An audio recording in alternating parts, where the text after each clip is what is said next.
एक औरत ने अनाथालय से एक लड़के को गोद लिया। उस दिन के बाद से घर में अजीब अजीब घटनाएं होने लगी। एक रात औरत अचानक अजीब आवाजों से जाग जाती है। वो अकेले ही आवाज की दिशा में जाती है और ऐसा महसूस करती है जैसे उसने अपने कई सालों से लापता बेटे की झलक देखी हो। अचानक वो अपने बेटे का नाम पुकारती है और अगले ही पल चौंक कर जाग जाती है। ये सब तो सिर्फ एक सपना था। लेकिन तभी वो देखती है कि उसके बिस्तर पर एक बच्चे के छोटे छोटे पैर पड़े हैं। वो संदेह में चादर उठाती है और पाती है कि बिस्तर पर वही नया गोद लिया हुआ लड़का सो रहा है। अपने खोए हुए बेटे की याद में औरत ने इस बच्चे का नाम भी अपने बेटे के नाम पर ही रख दिया। पति ने सोचा कि ये लड़का जल्दी से नए माहौल में घुल मिल जाए, इसलिए वो उसे पार्क में बच्चों के साथ खेलने ले गया। एक दिन जब औरत पार्क की महिलाओं से बात कर रही थी, तभी अचानक पुलिस उनके घर आ पहुंचती है। पति तुरंत बीवी और लड़के को बाथरूम में छिपा देता है और खुद पुलिस से सवाल जवाब करता है। पुलिस के जाने के बाद औरत देखती है कि लड़के ने खुद को अंदर से कमरे में बंद कर लिया है। वो दोनों जल्दी से दरवाजा तोड़ते हैं और जो उन्होंने अंदर देखा वो बेहद डरावना था। घाव का इलाज करने के बाद लड़का आखिरकार शांत होकर लेट जाता है, लेकिन औरत की नजर फर्श पर बनी लड़के की एक अजीब सी पेंटिंग पर पड़ती है। उसे ऐसा लगता है कि उसने कहीं ये पेंटिंग पहले भी देखी है। वो उस चित्र को लेकर स्टोर रूम में जाती है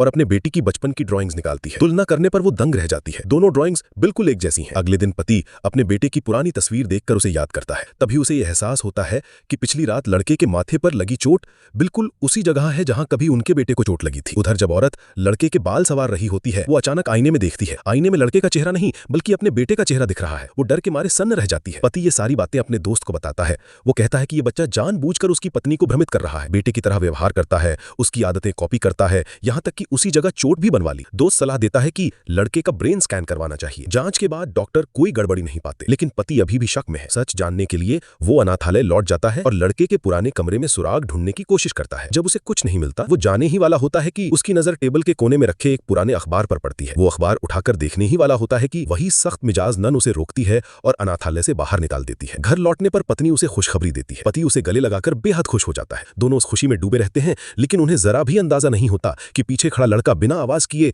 घूरते हुए गुस्से से उन्हें देख रहा है।